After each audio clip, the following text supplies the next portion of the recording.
وَلَقَدْ يَسَّرْنَا الْقُرْآنَ لِلذِّكْرِ فَهَلْ مِن مُّدَّكِرٍ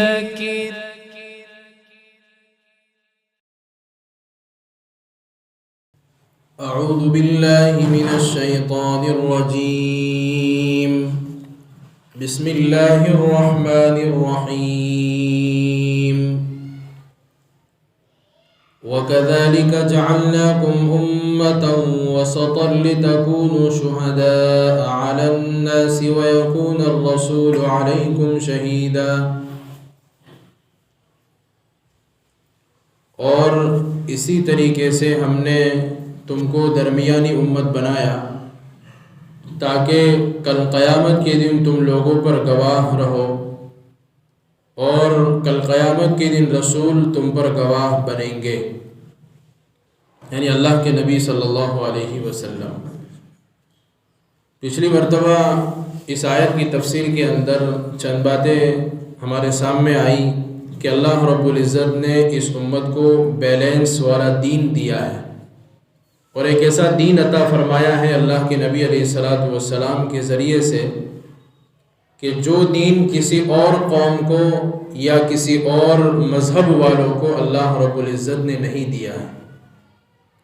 اس دین کی خصوصیت اور اس دین کی خاصیت اور خاص بات یہ ہے کہ یہ دین بیلنس والا ہے۔ بیلنس سے مراد یہ ہے کہ مفسرین نے کچھ واقعات نقل کیے ہیں اس امت کے اور اس سے پہلے والی امتوں کے، تاکہ مثال کے ذریعے سے سمجھ میں آوے کہ ان کے دین میں اور ہمارے دین میں کیا فرق تھا۔ اور اللہ رب العزت نے اس امت کی تعریف اسی وجہ سے فرمائی ہے کہ یہ امت بھی بیلنس والی ہے۔ اسی لیے اللہ رب العزت نے کعبہ بھی ایسے دیا جو پوری خطہ زمین کے اوپر بیچ کے اندر واقع ہے، نہ ادھر ہے نہ ادھر ہے۔ تو کچھ واقعات آپ حضرات کے سامنے بطور وضاحت جو ہے پیش کرتے ہیں، جس کے ذریعے سمجھ میں آئے گا کہ ہمارے دین میں اور پچھلی امتوں کے دین میں کتنا فرق تھا۔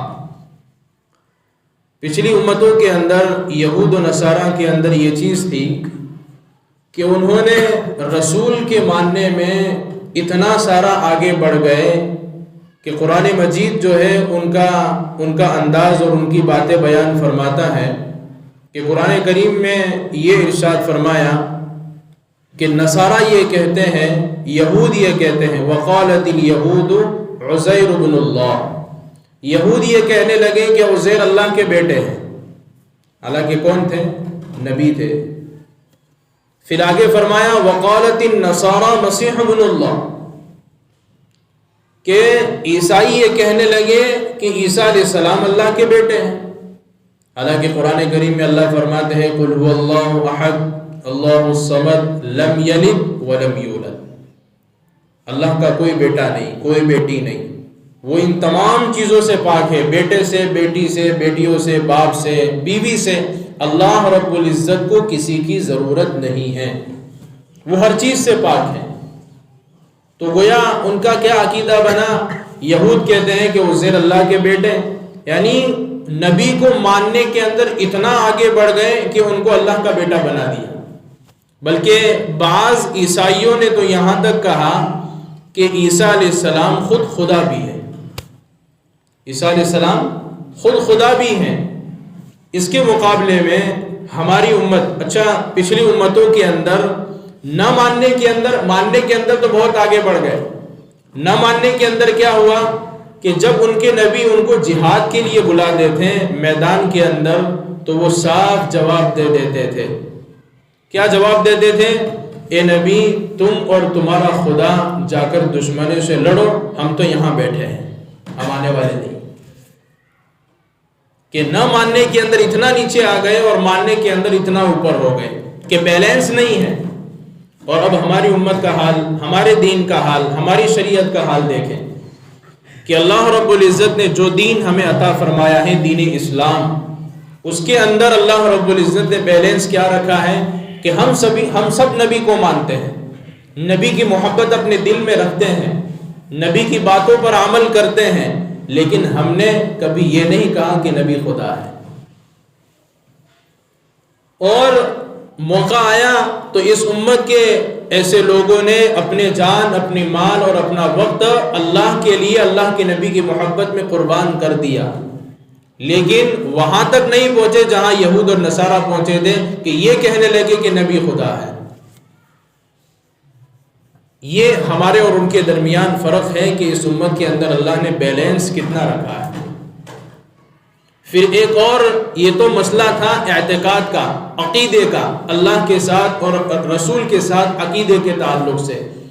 اب آتے ہیں عبادت کے اندر ہمارے اور ان کے درمیان میں کیا فرق تھا کہ نصارہ نے عبادت کو اتنا اختیار کر لیا کہ عبادت کو ہی انہوں نے سب کچھ بنا لیا، یہاں تک کہ ان کے اندر ایک عقیدہ بن گیا رہبانیت کا۔ ہم جو ہے اکثر دیکھتے ہوں گے راستوں کے اندر سفید کلر کے کپڑے پہن کر مرد اور عورتیں چل رہی ہوتی ہیں ننگے پیر، کہ اوپر بھی سفید کپڑا ہے نیچے بھی سفید کپڑا ہے۔ یہ کیا ہے؟ رہبانیت ہے۔ بس وہ یہ کہتے ہیں کہ ہم صرف عبادت کریں گے، دنیا کی کسی چیز سے فائدہ نہیں اٹھائیں گے۔ اور اللہ کے نبی علیہ الصلوۃ والسلام نے ہم کو تعلیم دی ہے کہ دنیا تمہارے لیے بنائی اور تم کو اللہ کے لیے بنایا۔ الدنیا خلقت لکم وخلقتم للآخرہ، کہ انہوں نے عبادت کو اتنا اوپر تک لے گئے کہ انہوں نے دنیا کی ساری نعمتوں کو چھوڑ دیا، ساری نعمتوں کو چھوڑ دیا۔ تو یہ چیز ہے۔ اور ہماری امت کے اندر بیلنس کیا ہے کہ اللہ رب العزت نے دونوں چیزوں کو لے کر چلنے کو کہا، یہاں تک کہ دعا سکھائی، ربنا آتنا فی الدنیا حسنہ وفی الآخرۃ حسنہ، کہ اللہ دنیا میں بھی بہتری عطا فرما اور آخرت کے اعتبار سے بھی بہتری عطا فرما۔ کہ اللہ کے نبی علیہ الصلوۃ والسلام نے ہم کو یہ تعلیم نہیں دی کہ دنیا کو چھوڑ دو اور آخرت کے اوپر ہی فوکس رکھو۔ ہاں، آخرت کو اپنا مقصد بنانا ہے، آخرت کو اپنا مقصد بنانا ہے، لیکن دنیا چھوڑنی نہیں ہے، کہ دنیا کو بھی لے کر چلنا ہے اور آخرت کو لے کر بھی چلنا ہے۔ نہ اس طرف جھک جانا ہے کہ آخرت چھوٹ جائے، اور بالکل آخرت کو اختیار کر لینا نہیں ہے کہ دنیا چھوٹ جاوے۔ دونوں کو لے کر چلنا ہے، بیلنس، یہ دین ہے ہمارا۔ اور آگے چلتے ہیں کہ اس امت کے درمیان میں اور پچھلی امتیں گزری ہیں ان کے درمیان میں معاشرتی اعتبار سے، رہن سہن کے اعتبار سے کیا فرق تھا کہ ان لوگوں نے مالی اعتبار سے اتنا جو ہے عام کر دیا، مال کو اتنا بڑا مقصد بنا لیا کہ ان کے لیے کسی کو مار دینا، کسی کو جلا دینا، کسی کو کاٹ دینا یہ عام بات ہو گئی تھی۔ بس صرف مال مل جائے ایک عام بات ہو گئی تھی۔ بلکہ عرب کے اندر ایک واقعہ کتابوں کے اندر لکھا ہے، ایک واقعہ کتابوں کے اندر لکھا ہے کہ ایک اونٹ ایک رئیس آدمی کے کسی بہت بڑے جو کھیت کے اندر چلا گیا اور اس نے کوئی نقصان کر دیا، ایک اونٹ نے، اس کی وجہ سے 100 سال تک جنگ چلی، اس کو جنگ بصول کہا جاتا تھا، 100 سال تک، اور ہزاروں لاکھوں آدمیوں کا اس کے اندر خون ہو گیا، ہزاروں لاکھوں آدمیوں کا۔ اور ہماری شریعت یہ سکھاتی ہے کہ مال کے لیے کسی کو مارنے کی اجازت نہیں ہے۔ اگر مال آدمی کماوے حلال طریقے سے کماوے، حرام طریقے سے اپنے آپ کو بچاوے۔ بلکہ قرآن کریم میں یہ احتیاط سکھائی، قرآن کریم تو یہ کہتا ہے کسی ایک انسان کو مار دینا پوری انسانیت کو مار دینا ہے، اور کسی ایک انسان کو تم نے زندہ چھوڑ دیا گویا تم نے پورے انسانیت کو زندہ رکھا۔ اور اللہ رب العزت نے قرآن کریم میں اس کے احکامات اتارے کہ اگر کسی نے قتل کیا ہے تو اس کی سزا کیا ہے، کہ اس کی سزا یہ ہے کہ اس کے وارثین جو ہے اس آدمی کو قتل کرے۔ اگر ناک اس نے جو ہے ناک کو نقصان پہنچایا تو اس کی ناک کو نقصان پہنچایا جاوے، آنکھ کو نقصان پہنچایا تو آنکھ کو نقصان پہنچایا جاوے، کان کو نقصان پہنچایا تو کان کو نقصان پہنچایا جاوے۔ بیلنس رکھا ہے۔ اب ان باتوں کے ذریعے سے ہمیں کیا سبق ملتا ہے؟ بیلنس، کہ ہماری ہر چیز کے اندر بیلنس ہونا چاہیے۔ عبادت کر رہے ہیں تو اس کے اندر بیلنس، مالی تعلقات اور مالی معاملات اگر کسی کے ساتھ کر رہے ہیں تو بیلنس، کہ ہم جو ہے پورا اس کو ادا کریں. کسی سے قرض لیا ہے تو وقت پر اس کو دے دینا. اگر ہم کسی سے قرض لے رہے ہیں تو وقت پر اس کو واپس لوٹانا. ہماری شریعت نے ہم کو بیلنس سکھایا ہے. یہ چیز جو ہے ایک بہت بڑا سبق اللہ رب العزت نے اس آیت کے ذریعے سے ہم کو سمجھایا ہے کہ جو صفت اللہ نے تم کو دی ہے اس کو اپنی زندگی میں اتارنا، کہ اللہ نے تم کو بیلنس والی امت بنایا ہے. اب آگے چلتے ہیں. وَمَا جَعَلْنَا الْقِبْلَةَ الَّتِي كُنْتَ عَلَيْهَا إِلَّا لِنَعْلَمَ مَن يَتَّبِعُ الرَّسُولَ مِمَّن يَنقَلِبُ عَلَىٰ عَقِبَيْهِ وَإِن كَانَتْ لَكَبِيرَةً إِلَّا عَلَى الَّذِينَ هَدَى اللَّهُ وَمَا كَانَ اللَّهُ لِيُضِيعَ إِيمَانَكُمْ إِنَّ اللَّهَ بِالنَّاسِ لَرَءُوفٌ رَحِيمٌ. اور اے رسول، آپ کو ہم نے پہلے جس قبلے پر رکھا تھا یعنی بیت المقدس کی طرف، وہ اس لیے رکھا تھا تاکہ ہم یہ جان لیوے کہ رسول کی اتباع کون کرتا ہے اور رسول کی مخالفت کون کرتا ہے. اور یہ بات ان کے لیے بوجھ تھی اور ان لوگوں کے لیے کوئی بوجھ نہیں تھی جن کو اللہ نے ہدایت دے دی. اور اللہ تبارک و تعالی تمہارے ایمان کو ضائع نہیں کرے گا. اور یقیناً بے شک اللہ تبارک و تعالی لوگوں پر بڑا شفیق ہے اور بڑا مہربان ہے. آیت نمبر 143 کا کچھ حصہ پہلے تلاوت کیا، ترجمہ ہوا، اس کی تفصیل آئی. اور آیت نمبر 143 کا کچھ حصہ آپ کے سامنے تلاوت کیا اور اس کا ترجمہ ہوا. اس آیت کے اندر اللہ تبارک و تعالیٰ نے دو باتیں نقل فرمائی ہیں. پہلی بات اللہ رب العزت نے اس آیت کے ٹکڑے کے اندر یہ بیان فرمایا ہے کہ اللہ رب العزت نے قبلہ کیوں بدلا. بیت المقدس پہلے قبلہ تھا، پھر کعبۃ اللہ ہوا، تو اللہ رب العزت نے یہ کیوں کیا، یہاں پر اس کی وجہ بیان فرمائی. کیا وجہ بیان فرمائی؟ کہ اللہ رب العزت یہ چاہتے تھے کہ پکے ایمان والے کون ہیں، کمزور ایمان والے کون ہیں. پکے ایمان والے کون ہیں اور کمزور ایمان والے کون ہیں، یہ جاننا چاہتے تھے. تو اللہ رب العزت نے پہلے اللہ کے نبی کو حکم دیا. اور دو طرح کے لوگ تھے مکہ کے اندر اور مدینہ کے اندر، دونوں کا امتحان تھا.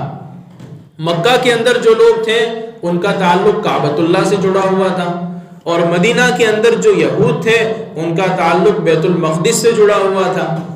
تو جب مکہ کے اندر اللہ کے نبی تھے ان کو تو کعبۃ اللہ کی طرف نماز پڑھنے کو کہا، لیکن جب اللہ کے نبی علیہ الصلوۃ والسلام مکہ سے مدینہ ہجرت کر کے آئے تو آپ نے بیت المقدس کی طرف نماز پڑھی. تو کعبۃ اللہ کی جو مکہ کے اندر لوگ تھے ان کو بڑا تعجب ہوا کہ اللہ کے نبی علیہ الصلوۃ والسلام تو اس طرف رک کر کے نماز پڑھتے تھے اور اچانک بیت المقدس کی طرف رک کر کے نماز پڑھنے لگے. تو اس میں بہت سارے لوگ مرتد ہو گئے، انہوں نے اسلام ہی چھوڑ دیا، گویا کہ وہ ایمان کے اندر کمزور تھے.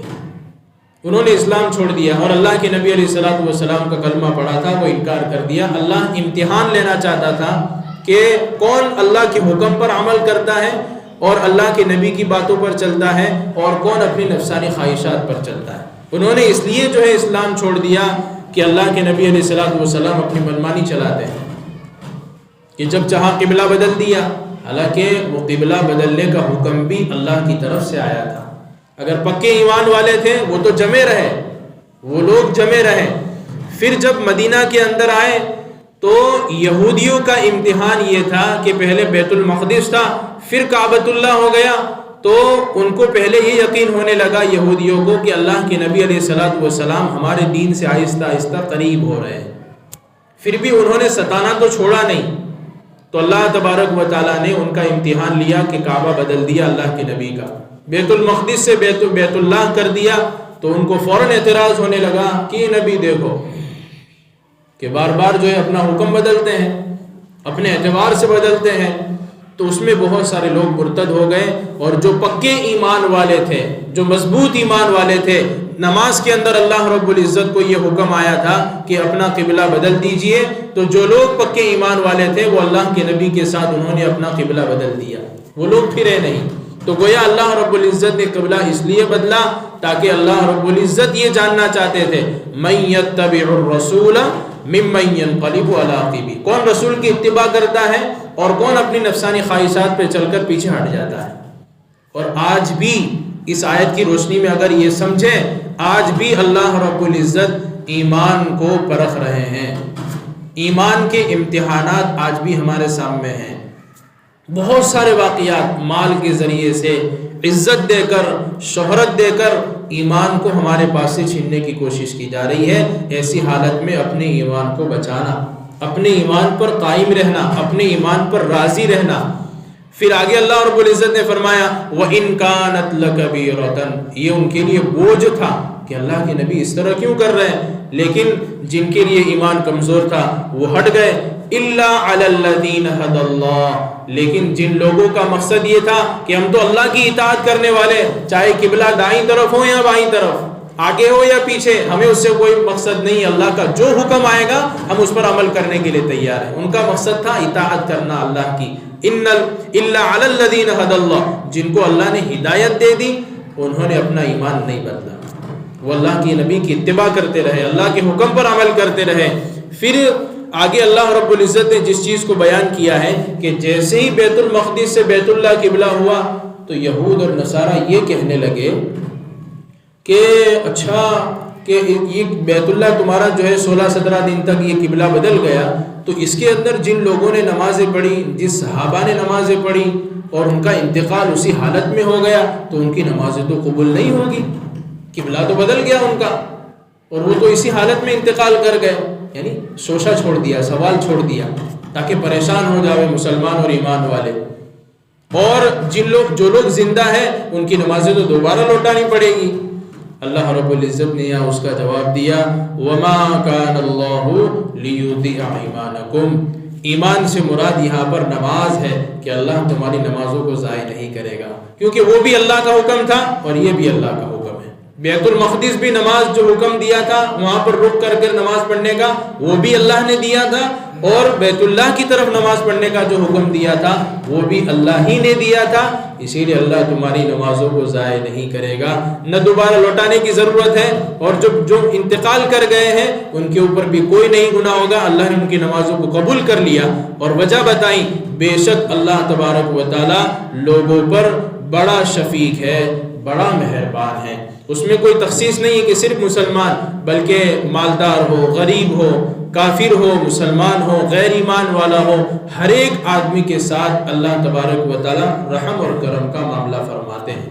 اللہ رب العزت ہمیں صحیح طریقے سے دین اور دین اسلام پر ہمیں چلنے کی توفیق عطا فرمائے، اور ہمارا مقصد اللہ کی اطاعت ہو، ہم یہ نہ دیکھیں کہ یہ چیز کیوں ہو رہی ہے، اللہ کی اطاعت پر ہمیں چلنے کی توفیق نصیب فرمائے۔